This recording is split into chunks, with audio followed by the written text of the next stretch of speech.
Avez-vous déjà pensé à devenir faiseur de tentes ? Un couple était au bord du divorce et avait déjà fixé la date devant les tribunaux. Pendant que l'épouse était chez sa dentiste, elle entendit comme bruit de fond de la musique chrétienne et demanda à sa dentiste quel était le sens des paroles. La dentiste lui expliqua les concepts du péché et du salut. Intriguée, elle voulut en savoir davantage. La dentiste lui offrit une Bible et fit les arrangements nécessaires pour qu'un pasteur lui rende visite.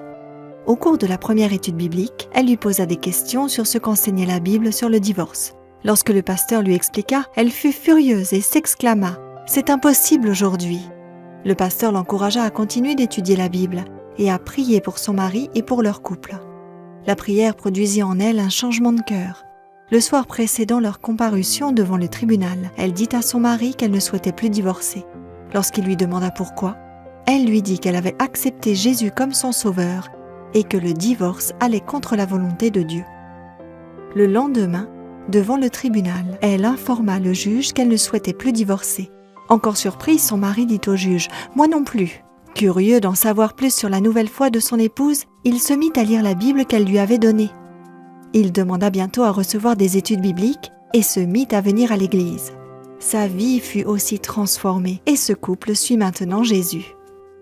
Leur couple fut sauvé grâce à une dentiste faiseuse de tentes qui avait partagé l'évangile avec l'épouse pendant son travail. Des professionnels tels que les dentistes, les ingénieurs, les professeurs, les infirmières et autres sont considérés comme des faiseurs de tentes lorsqu'ils gagnent leur vie tout en consacrant leur vie professionnelle à guider d'autres personnes vers le Christ, comme l'avait fait l'apôtre Paul.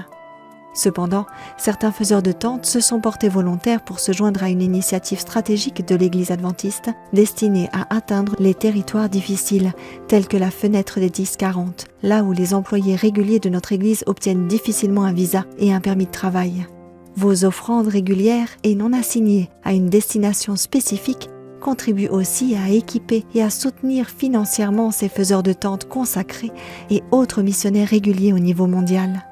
En réalité, tous les chrétiens devraient avoir une mentalité de faiseurs de tentes en se portant volontaires pour devenir des gagneurs d'âmes tout en faisant quoi que ce soit que le Seigneur les appelle à faire.